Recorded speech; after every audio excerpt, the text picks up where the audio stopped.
Hey everyone, this is my response to the online counseling website that we were supposed to check out. My initial thoughts when I logged on were that the colors weren't very appealing to me and the layout wasn't appealing either. There were ads on the side of the page, the colors I didn't like, and the tabs. I mean, one of them was called Other Stuff, and I'm thinking, if this is a professional website, you can do better. The first thing I clicked on was the testimonials tab, and that was just so much information. I read the first one, and I feel like she could have shortened it and made it a little less overwhelming. For me, if I had been looking for a place to go or someone to talk to, that probably would have turned me off immediately. With just so much stuff to look at and read, she could have shortened it up a little bit for me.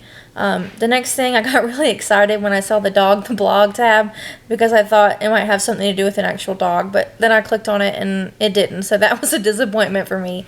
As I was reading through the articles that we've been provided, there were some positives and some negatives to online counseling. The one that struck me as a positive and a negative, at the same time, was that you can sit and think about what you're going to say before you actually type it. And the positive would be for me that I get really nervous when people are watching me speak and I forget what I'm going to say. So sometimes it's easier to speak your mind when you have time to think about it. But then on the other end, that can be a negative because you're censoring yourself and you might be thinking too hard about, oh, well, this is not what they want to hear, or this is what I shouldn't say. So that kind of thing. And then the other negative I read about was the lag time and not being able to see people's faces and gauge their expressions, and kind of the personal aspect of it, I think, is lost.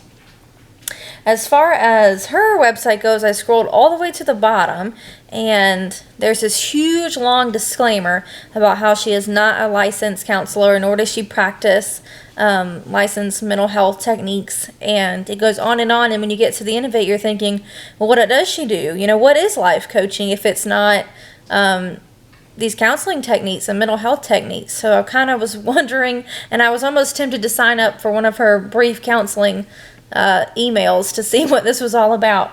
For me, I don't know that I would try it. Just like I said, I'm really wary about online stuff. I've been scammed in the past before by online shopping websites, and I like to be able to know who I'm dealing with. For me, I don't think it would work, but for other people, I can see it working for people who maybe get nervous being around other people or like being anonymous. So I can see it both ways.